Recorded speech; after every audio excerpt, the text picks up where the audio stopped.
We were not prepared to pay compensation for land that was seized from us without any purchase price being paid to our ancestors.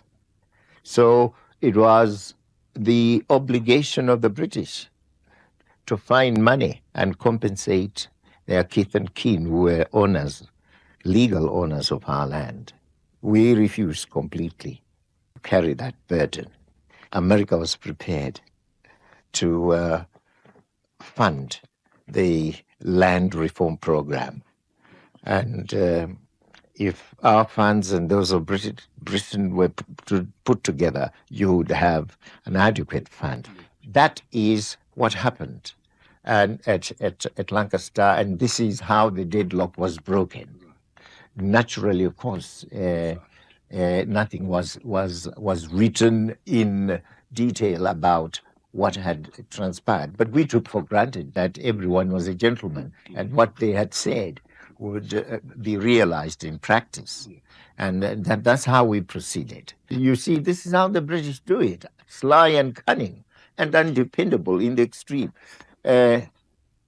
Well, unfortunately, Carter lost the election that followed a year or two afterwards, after Lancaster, and in came Reagan. And Reagan was a strict character, rigid, didn't know very much. In a sense, he was quite an ignorant president, one of the most ignorant presidents America has had.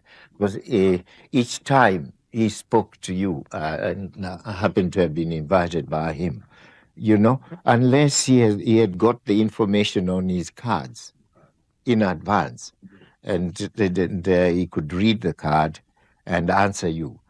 His people would say, oh no, he cannot answer that question, and so on and so forth. And he was playing cards, in discussing with you, and I've joked about it and saying, you don't want to discuss with a man who's playing cards all the time.